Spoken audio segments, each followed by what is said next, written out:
the glass bottles we source are here, the caps, the labels are made here, to the ingredient inside. Everything is done in Australia. Not one thing is done offshore, which is probably unheard of.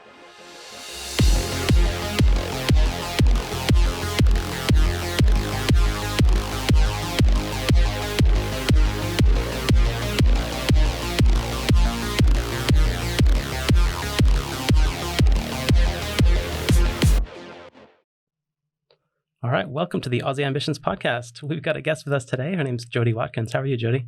I'm great, thank you. Excellent. So Jodie is a founder of the Urth Skin beauty and wellness brand, and it's a new initiative that we've come across here on the Gold Coast and just being aware of what's happening on the beauty industry. Could you tell us a bit about yourself, Jodie, and what you're working on? So basically a little bit about myself is I've been in the beauty and makeup industry for about 21 years now. And this brand, or the idea behind it, has been something that I have had sitting there for a good 10 years maybe, and started working on it about 4 years ago. Started getting the wheels turning about 4 years ago and actually trying to make it a reality and come to life. Okay. So this is something that you've got a career of experience with prior. So you've had a whole career leading up to formation, before the formation of the brand itself? Yes, that's true. So I've been in the beauty industry for quite a long time, in many different fields, different areas, doing lots of different roles. And that's ultimately, I guess, what's led me here. Okay. So the things that are really interesting for us to cover, again, for the listeners, would be a lot of primarily people outside of Australia. But this brand is, it's fair to say, essentially got an Australian DNA to it. There's the name, there's perhaps the formulation and so on. Could you tell us a bit about the link between the Urth Skin brand and the Australian factor of it? Yeah, absolutely. So Urth Skin, the name I came up with, basically trying to get back to nature, getting back to the ground. Things were, the whole food markets, the farmers markets, all those kind of old school, I guess, things were coming back around in the last 5 or 6 years, and really got me thinking about, where everything's sourced, where it comes from, all those sorts of things. So I really wanted to do something that was quote unquote natural, but very Australian as well. I really wanted to be able to keep it here in Australia, and look after local people, communities, and producers. Okay. And I mean, creating a brand is very significant from my point of view. The marketing, there's a lot that goes into it. There's the product itself and getting that through the established, to get the right mix of, doing what it needs to do. And then there's the name and the messaging. I mean, for you essentially established this whole thing. Is it just yourself, or are there other people that have helped you with various aspects? Look, I would be lying if I said it was just myself. I am definitely the face of it, and obviously the have the final say, but 100% there's a lot of people behind the scenes, especially my family who, constantly deal with ideas, and, for years I'm throwing things at them, and names and ideas and formulas and all kinds of things, from everything from the colours to, what we'll bottle it in, like what type of, product will we kind of advertise it in, and everything from that to till it gets on the shelf. But my family, as well as a lot of great colleagues, so really, really good colleagues in the industry. I've been an educator for 16, 17 years, so I've got a lot of fantastic students that I've become friends with over the years that now have their own businesses. A lot of them are educators as well. So I look to my kind of whole community and bounce off of them in ideas and, thoughts. This is what I'm thinking. What do you think? What would you do? So it's been a very big collaboration, I guess, over the years, but mainly definitely my husband and my 2 adult children now are definitely the main ones behind it as well. Yeah, nice. So I guess just to help fill people in, for people that don't really know the industry that well, it'd be interesting to just take a high level view of essentially the layers of it. You've got products and cosmetics and just the world of beauty and product, and then there's professional level like makeup artists and experts that can apply it. Is this a consumer brand that you're building, or is it more of a professional level brand, or both? Yeah, great question. It's both. It's absolutely both. Our professionals know what they're doing and what they're using, and they're very obviously savvy, especially with ingredients now more than ever. So my main, I guess, goal is to educate the consumer, because they're the ones that don't know. And the thing that really really pushed me to do this and back it with education, which we will have up on our website. We've got a lot of educational videos coming out, is really my friends around me that are not in the industry. I've got a lot of great friends, a lot of them are nurses and every different type of industry to me that couldn't be further from what I do. And they were constantly saying to me, oh, why would you use that? Oh, where do I put this? I really I heard this brand, but I don't really know what to do with it. And it got me thinking, wow, they really don't know what to do with this. They don't know how to use a cleanser. They don't know what a serum does. They don't know how to moisturize. How often should they moisturize? And for somebody who's been in it for so long, I never really thought about it. I never thought to, put it out there. I'd always say to my friends, well, this is what you do. This is what it is. And they're like, oh my God, I never knew. And that really got me thinking, well, if they don't know, how many other people don't know? So this is definitely, I really want to focus on getting it to the consumers and educating them on how to take care of their skin and look after themselves inside and out. Oh, wow. I'm just thinking about the touch point in terms of where consumers, these days people can order, there's retailers and then there's sort of an online channel sometimes.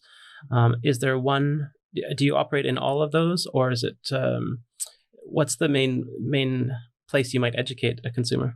At the moment, it will be through our website, so e-commerce, that's where we'll be educating. And then I myself, as an educator, I'm still freelancing and traveling around a lot, and I speak to students and trainers myself as well, so I'm educating them that way. Oh, neat. Where, obviously travel is an interesting one these days, but are there established institutions? Forgive me, I don't know exactly where they all are, but are we talking about beauty institutions? Yeah, so beauty schools, makeup academies, hair academies.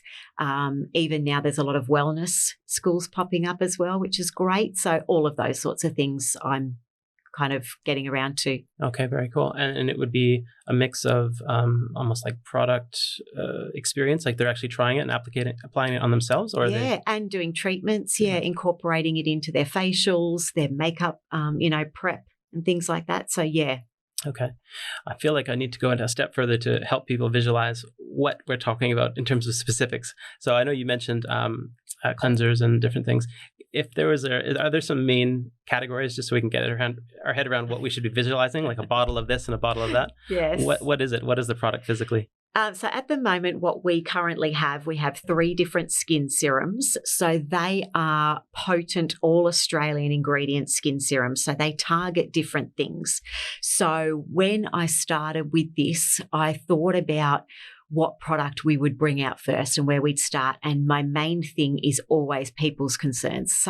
Every time you talk to someone, or in my circle, they've always got an issue. They've either got pigmentation, they've got redness, they're allergic to everything, they've got dark circles, they're dehydrated. So skin serums for me, which are really targeting things like that, they're very potent. And really active, they are where I wanted to start. I was like, right, let's get straight to the toughest areas and the things that people are mainly concerned about, and we'll launch with that. So that's what we did with our 3 skin serums. So we've got the Heal and Protect, which targets redness and really calms inflammation and all those sorts of things, and that is based on the Australian native finger lime. Then we have a vitamin C, so targeting pigmentation, uneven skin, dark patches, and that is Kakadu plum. So the purest form of natural vitamin C. And then we have our last one, which is dark to light, which focuses on dark circles and dark patches and really brightens and hydrates. And the main ingredient for that is your emu apple.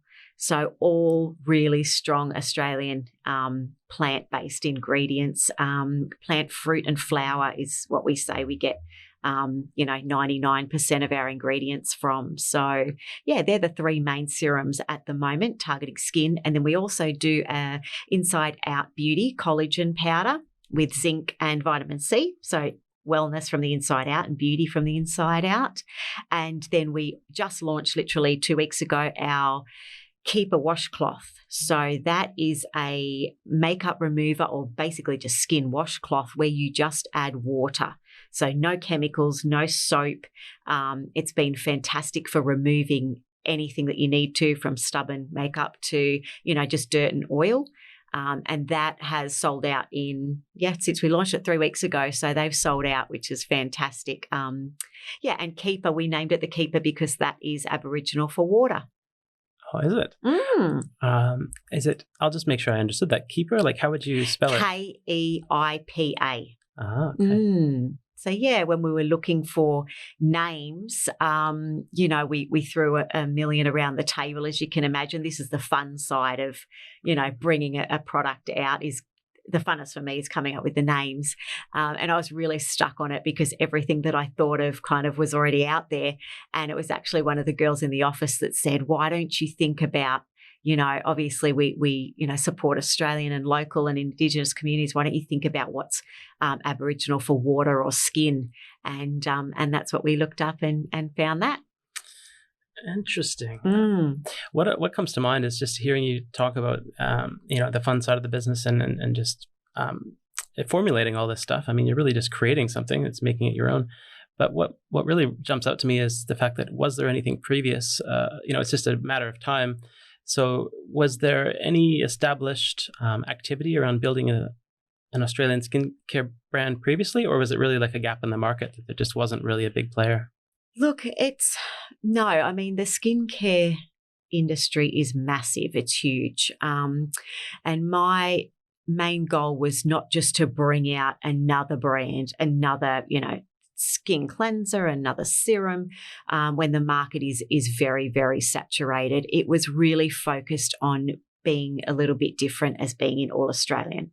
So, and that's 100% everything from the glass bottles we source are here, the caps, the labels are made here, to the ingredient inside. Everything is done in Australia. Not one thing is done offshore, which is probably unheard of. That would be the hardest thing to find. I know there is a few other Australian brands, but how much of it is actually, done around here and locally, and supporting the Indigenous communities was my main focus and probably our biggest point of difference. Yeah, I was curious about that. I guess, the positive framework of it all is idealistic. I think many people would want to do that, but then there's some things that get in the way. So maybe like products are hard. The materials are hard to find, or it's maybe a reliable seasonality to the cockatoo plum or something. Mm-hmm. Is there anything that that did sort of almost get in the way? Like it was just difficult to do and you had to push through it? Yeah, the whole lot in Australia was hard to do. No, I shouldn't say that. Look, trying to source Australian was hard. Definitely everything.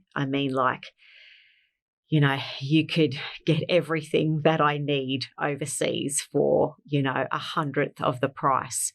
But I didn't want to do that. And I was really adamant about not doing that and keeping it here. So the liquid inside, the actual product, was the easy part, funnily enough. Some fantastic chemists and formulators that we work with really closely in New South Wales. They were great. They're fantastic. They had the resources straight away. The thing I found really difficult was the packaging, the bottles, trying to get something in Australia. I had thousands of people from overseas trying to send me samples and product lists and things like that. And I, just kept, binning that. Trying to actually find things made in Australia was really, really difficult. Yeah, which I think now, after what we've been through in the past year, people are realising how much is made overseas. Sure. I'm I'm sure that there is a shift now back in the direction where people are thinking, well, it pays off to have a little bit more control of everything close to home, food, supply chain, everything. Yeah. Yeah, that's super interesting. The greatest thing about having it in Australia too is it's so quick. I can have things here so fast if we sell out. For example, our washcloth, sold out in 2 weeks, and it will be back in 2 weeks. So I'm not waiting 6, 8, 12 weeks to have that come in from overseas. So we can get things back really quickly. And if we sell out, things are made really quickly. So minimizing waste as well. I can almost order it as needed as well. So we're only taking, what is needed. Yeah, instead of buying in, bulk hundreds of thousands of bottles and quantities and things like that. Absolutely. Interesting. So I guess I'm thinking of still the product and how, you've got your brand, which is the naming and the overall presence in the market, is it? And then you've got the product. So I imagine there'd have to be some protection around it, like IP protection or, formulations and so on. Is that something that you had to get on top of and just understand the ins and outs of? Because people creating products are often sensitive to that. Or like, I don't want the secret formula to get out and under lock and key. Yes. Yeah, absolutely. So many of the names that I thought of previously were all taken, especially when you're searching IPs and things like that, and kind of went back to square one and just started really focusing and thinking about what kind of name do I really want to give it. And Urth. And then obviously then we use a U, so URTH instead of the original way it's spelled, Urth, because there was a lot of other different things in that area. So we wanted to be different there. But that was a lot to do with, IP as well, what was available, and a lot of NDAs, so a lot of contract signings so that, formulas and branding and things like that don't get copied and get out. So that's, I have a little bit of experience with that with my other brand. I have another company called Lash, which is professional use only. We supply to schools and salons and lash artists. And so I've had that now for almost 4 years. So I had a little bit of experience going into it, knowing that, even though that wasn't a company I had founded, I took over. But so a little bit of knowledge in the background. But that's tricky if you don't know what you're getting into, and you spend all this time and money making a name and, branding it and printing it and then find out that it's taken. That's, big issue for some people. Yeah, for sure.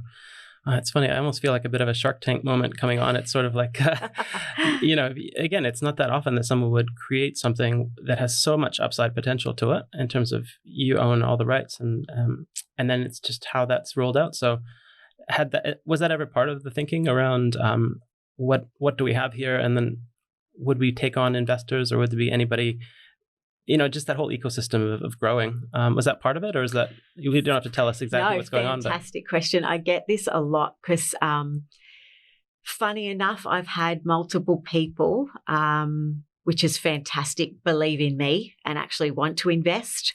And some really good friends have begged me to take their money and they want to invest. And that's so great. I'm so flattered, but I always say no. Obviously, I'm doing this for myself. I have my integrity and my ideas and my work ethic, and I don't want to compromise any of that. And I'm definitely, in that mindset that I am doing this the way I want to do it, which is probably a bit selfish. But, being in the industry for so long, I feel that I have the experience to be able to keep it my own and make it work. And do things my way. I didn't start it to then get into it and have a boss as such, or, a board to answer to and things like that. When something needs to be done or a decision needs to be made, I like to be able to make it, myself. And and like I said, great team around me that obviously I need to work off and definitely rely on them. But I am a little bit of a control freak in the fact that I definitely like to have the last say and make the decisions. Right. Yeah. Look, I just put that out there, and it was just an interesting thought, and it was very clear to hear you describe it back. But it's interesting. The product itself is sustainable base, but even the business model is almost like, I feel, sustainable, because the minute you bring in external factors like that, investors might be an interesting opportunity, but it puts a lot of pressure. And like you said, you can get steered in different directions. Sometimes it's quite distracting and perhaps just it clouds the mind maybe in terms of what's needed. But how about yourself? What do you like to do outside the business? Well, I usually love to travel overseas. Yeah, that's definitely one of my biggest passions. I have always been a traveller. I blame my parents for that.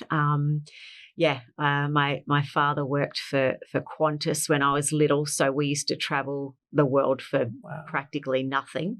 So that kind of got me, in the kind of zone of traveling. So, and my parents were English, so I grew up a lot in the UK, and we always, traveled to the US and Europe and all over. We'd stop along the way because, when I was a child, very long time ago, you couldn't go direct to the UK. You had to have multiple stops to get there. So that was great because it enabled me to see the rest of the world and obviously fell in love with it. And yeah, definitely love to do that and eat all the great food and, share many cocktails in these places when I'm there, usually.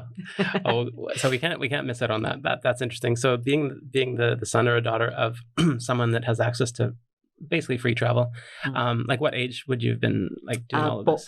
Before I was born, he was with Qantas. So yeah, I was on a plane. I think I was 3 months old going back to the UK. Okay. Yeah. But as a child, you were able to travel? Is that right? Oh, yeah. Yeah, okay. Absolutely. We used to go 2 or 3 times a year. Okay. Yeah, I was just curious on the frequency of it because you hear about people that have access to that and and it sounds like they do use it a lot, so they're hopping on like just for a weekend, quite spontaneous. Was it more planned in your sense? Like we're going to do a family trip? Yeah, definitely. It was always going back to see family in the UK. So long stints as well, like 6, 8 weeks. So it was never quick. It was always, definitely long times. We'd always go for Christmases and, to be with all the family over there. My parents were both English and they moved here from the UK, so we had nobody here. So I think around that holiday season, they always wanted to be back around family. So that's when we kind of go back for 6 weeks. Yeah, right. Okay, neat. And this brand that you've created, is it have presence yet in England? Have you taken it across and... Not yet. That was the idea before, a pandemic arrived. Definitely the idea to get it across the world for sure and let them try and see, how beautiful our products are here and how pure, our ingredients are in Australia. And I think now after what we've been through, that's only even more evident now with, how well Australia has kind of managed over the past 12 months. And I really want to get the brand out there to the rest of the world and show them what we've got for sure. Yeah. I mean, I imagine that as long as people can visit the website and go through and place orders, that in theory it could be everywhere. Sure. Do you have to rely on, external distribution at some point? So say someone in South America is keen to get the Australian product. Does there have to be like somewhere along the line a distributor that instead of shipping it from Australia? Yeah, I think so. That's definitely the plan. The great side and the downside of being in Australia, we are so far away. So trying to get things to people quickly is hard.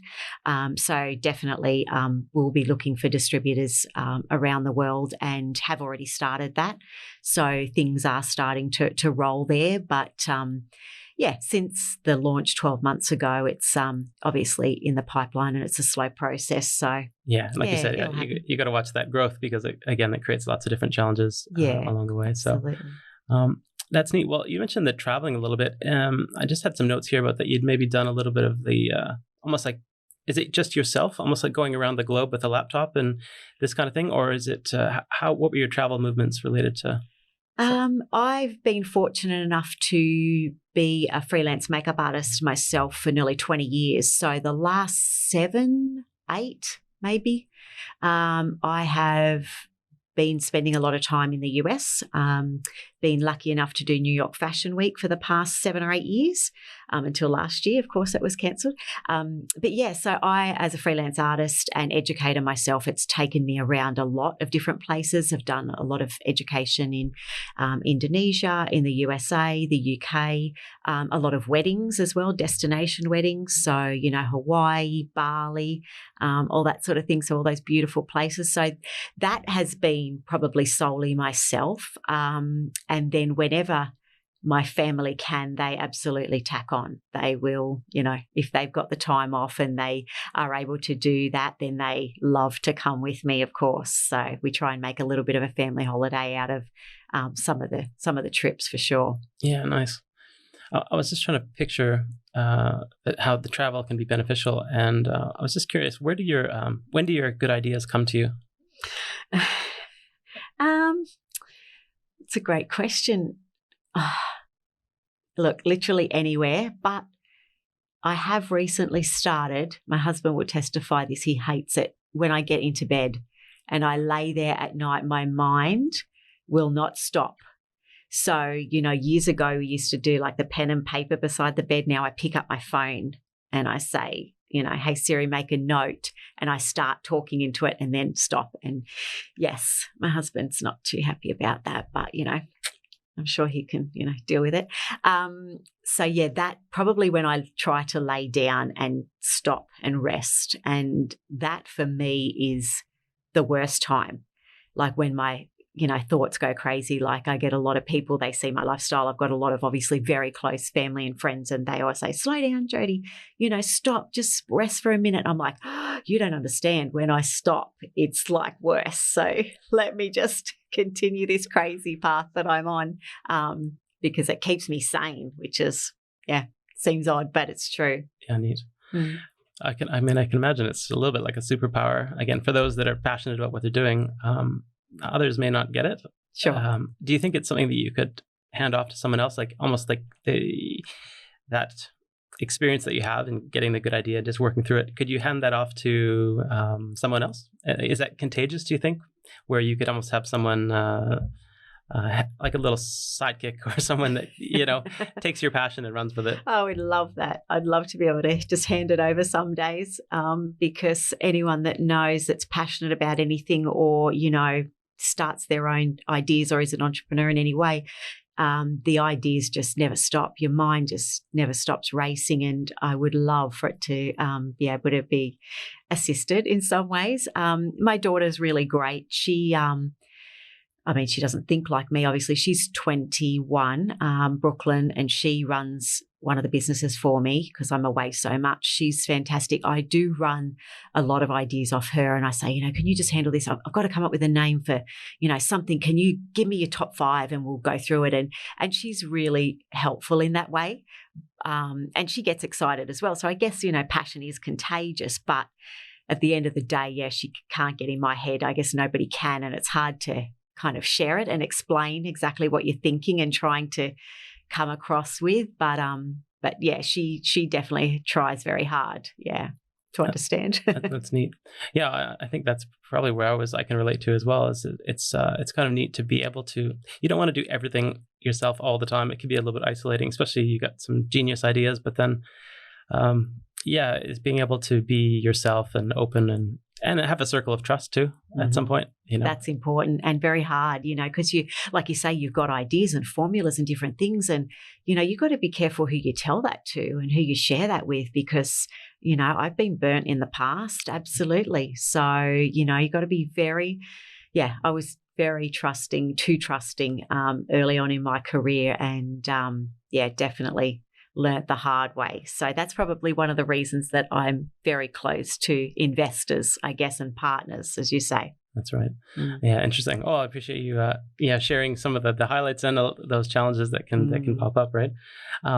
Maybe just again to get back on topic of the main, people will be listening in on the idea of a skincare brand and trying to learn the ins and outs about that. But the makeup artists as a profile, like the career path, someone would have an interest, and then they must go through like a beauty institution, or is it you could be a hobby hobbyist and turn that into a profession as well. Yeah, absolutely. Like I'm a big educator and I'm really big on education, and I did it myself. I went to beauty school and makeup school and, continue to educate myself to this day. Every year we do something new. But there are a lot of, beauty people out there, a lot of makeup artists that are self-taught, and you 100% can be. You don't need the credentials. Sometimes it helps. A lot of times people will ask for, certificates and diplomas and things like that, especially if you want to get into education. You do have to have that. But if you just want to start a freelance career yourself, you can absolutely be self-taught these days. If you've got a real gift for it and a real, knack for art, absolutely you can make a career on your own without any education, really. Yeah. And is there a standard kit? I imagine there would be, people aren't going to invest in a huge, it costs money to upfront physically carry around the products. Mm-hmm. Is there a standard kit size that people are taking around with, your essentials? That would be from a lunchbox size to a, overseas suitcase. It could be endless. It just depends on the artist, depends on the job, what your main focus is. I think people don't realize getting into the beauty and makeup industry that there's so many paths. I was talking to this the other night with my students. I teach a lot, and I was talking to them about makeup careers, and I was like, well, are you going to be a bridal makeup artist? Are you going to be special effects? Are you going to be editorial? Are you going to be beauty? They're all very, very different careers and different kits and different kit sizes. So I think a lot of people go into it with the idea that they'll do a bit of everything. And sure, you can, absolutely, but really specialising and focusing on one certain area is where you can really stand out and excel, I think, in a certain, kind of look or area of the industry. Yep, absolutely. And are they mainly independent in the sense that they're independently operated, or is there more of a business model where they're being pulled into saying a makeup company, for example? Yeah, brand. Well, you've got that option. You can go either way. You can freelance and do everything on your own. If you're a really great, individual sole worker, that's fantastic. If you like more of a team, more of, a company to work with and bounce ideas off and things like that, then definitely recommend getting into a brand, working for some of the fantastic companies that are out there and different brands that are available. That's probably my advice where to start. You can build your kit as well that way, because they get a lot of free products and, they're regularly trained and updated with skills and things like that. So, if you're starting out, definitely working for a brand would probably be, a great start to get your foot in the door. Yeah, nice. What just jumped into my mind was thinking about all the YouTube, YouTube content out there on makeup tutorials and so on. Is that something you have spent a bit of time browsing through to see what people are doing? Absolutely. Yeah, I love watching them. I can't do it myself ever. I'm not great at, watching myself on camera and doing things. But yeah, absolutely. You can learn so much. There's some really great people out there giving fantastic content. So just, find the people that you like and be aware of, where they're coming from and, if they're working for brands or doing it for themselves, or if it's their, opinion, or if they're being a paid influencer and things like that is what I would always just advise people to look out for as well. Yeah. Yeah. Okay. I appreciate your perspective on that. One thing I definitely wanted to ask you about is the fact that you've been a judge as part of I think an Australian organization. Could you tell us a bit about that? Yeah, absolutely. So the ABIAs, which is the Australian Beauty Industry Awards, run a Makeup Artist of the Year award every year. So I've been fortunate to be a judge in that for, I think this is about the 8th year that I have done that. So artists get to submit their portfolios and their work, and there's a panel of judges. And I am amongst some fantastic company, very honoured to do that role. And we get to go through all of their portfolios, look at their credentials and things like that. And then we give them a number and, basically a 1 to 10. And at the end of it, there's a big awards night, usually, which was virtual last year. And they get awarded Makeup Artist of the Year. So that's something that's fantastic for our industry and, you know, completely wholly Australian, which is also so wonderful to support and, be able to give back to the industry in that way. Yeah, for sure. So is it almost like, is it versatility of skill? Like you might go down the fact of more dramatic makeup, maybe even like for movies and things like that. Is it demonstrating skill across the board, or is it more around application of one technique, for example? Yeah, no, they have actually different categories. So there's like a bridal, there's a, you know, special events, editorial, and yes, so they're all different. So you could submit yourself into one or all area. So that's great too. So you're not kind of, you know, pigeonholed or put into a box and, oh, well, that doesn't suit me, I don't do that. It's great that they give that variety, that you're able to enter one, or I think there's about 8 categories. So it's very big. It's a wide range. It's neat. Is that televised? I'm just curious, making the link for people that might want to check that out. No, I don't think it is, unfortunately, but it has a publication. It's got a magazine attached, so there's a lot of press in that, and they would have it on their website as well and all their socials, of course. Great. Yeah. Okay, we'll make sure to just connect the dots so people can jump on and have a look. Again, for people listening outside of Australia, they might have something in their own country, but just to bring some visibility to it. Yeah. And just looking at connecting some of the dots here with you. I mean, you've built this company yourself. Do you find yourself networking a lot as the head of a company? I'd consider you a CEO, essentially. Is that something that's part of your daily role, just representing yourself as a CEO in either the Gold Coast community or across Australia? Yeah, absolutely. I do attend a lot of events, so much networking. We've got a fantastic community, beauty industry community I'm part of. They run annual events. We do a lot of expos and things like that, a lot of virtual stuff now online, so we're able to get overseas, independent beauty suppliers and different publications and things like that. So, I am.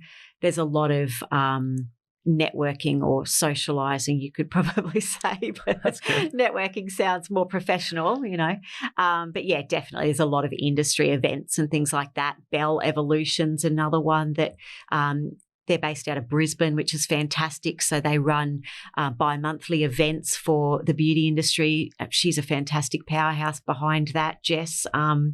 There's so many. You'd need another whole podcast for all of that. They're fantastic. It's great there's a lot happening in Australia. The beauty industry is a massive community, it's so nice to be a part of. Yeah, nice. I can imagine the beauty industry would be a larger percentage female, I'm just guessing, in terms of gender. Yeah, it is. In Australia, it is, which is always strikes me as a little odd, because when I travel overseas, it's very male dominated, which is, isn't that interesting? So Australia is definitely more female, and overseas is more male, especially makeup. Mm. Yeah, really interesting. Okay, and as a business head, do you have a feel of representation there? So I guess the evolution of, say, female business owners, and do you get a sense that people are starting businesses more often based on experience and seeing that through? So maybe more representation of females doing that? Absolutely, yes. There are so many more female CEOs now. Over the years, we've kind of seen it grow so much. Some of the heads of the biggest companies in the world are now run by women, which is fantastic. It was, which coming from beauty, I think is even more important, because, we are majority of the time, obviously, makeup's for everybody, but the majority of time it's women that are wearing it. And, you always kind of question, well, if a male's running, a makeup company, how do they feel it and how do they wear it and how do they know it lasts? And, you ask yourself all those kinds of questions. So it's great that women are getting out there and being brave enough to take on, new branding and companies and run them and be CEOs themselves and not be afraid of that, because times have changed. My mum was a stay-at-home mum. She never worked, like many people of my generation, and never wanted to, didn't have that aspiration, didn't have that dream, and that's fine. That's great if that's, raising a family is your dream. I think that's wonderful. But if you've got dreams to do your own brand, be it a CEO, run your own company, whatever it may be, whether it's shoes or beauty or, hair or, could be paint. I think it's fantastic. Absolutely. You should do it. Whatever fulfills you and makes you happy is what life's all about. Yeah, I mean, that really ties into the origins of this podcast and just trying to help people realize that they've probably got a lot of skill and experience, and all that stuff has a place, and people can appreciate that. And so whether they turn it into a little passionate side project, or it ends up being income, and then income means, well, you're essentially your own boss, and then then you go from there. How far do you want to go with it is kind of where I like to ask people is. But that confidence building first step is usually where people give up right away, is because they just don't either know someone. There's not a lot of role models. Maybe on the topic, is there a role model that you've kind of kept around to help you navigate the next step? Yeah. There's so many. I'm so lucky. I've got so many role models. I've got, my teachers that, I went to beauty school under here, and many years later worked beside them at the same beauty school teaching, so many mentors that I looked to, and, family in New York, James Vincent, who runs the makeup team over there that I've worked with for so many years. He's a huge role model and business entrepreneur himself, has his own brand over there in New York. And, we are constantly bouncing ideas off each other and, Zooming and FaceTiming, and so many. Him and his husband have been a huge support to me. Danessa Meyerix, another fantastic female CEO from New York, who's just doing amazing things at the moment. I'm so fortunate to have so many people to look up to and run ideas by and just learn from, and really, really lucky that way. It's something I'm definitely not short of at all. It's I've definitely made some fantastic family, I like to call them, along the way over these years, that's for sure. Yeah, oh, that's neat. That's really neat to hear. I mean, obviously, you've done a lot. I mean, it's really. I appreciate you sharing some of the many facets of what you're doing. I just wanted to get a sense of. So we're here now.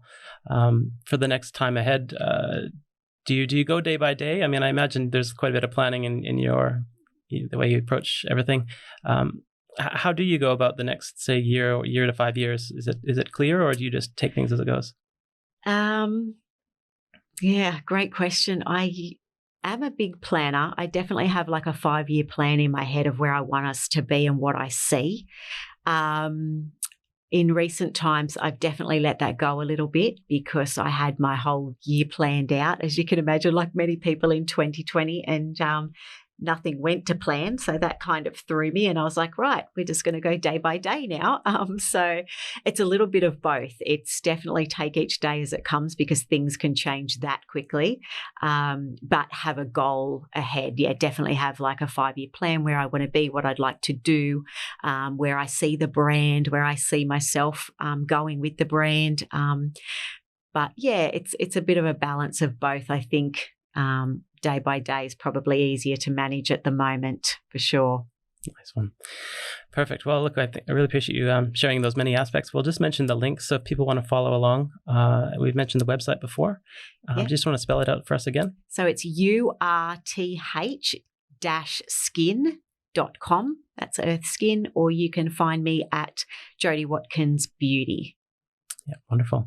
And I guess social media, if people want to click through, they've got, are you on Instagram? All the same. Yeah, exactly the same. So websites and Instagrams are the same, and Grafter Lashes in there as well. If you want to have a look at that, if you're in the lash industry, check us out there as well. Excellent. All right. Well, we got some really great feel for what you're doing here on the Gold Coast and in Australia. Guys, if you want to add to the conversation, feel free to join in and mention the comments and look up Jodie directly. So, Jodie, thank you very much for your time. Thank you for the opportunity. Thanks so much. Thank you.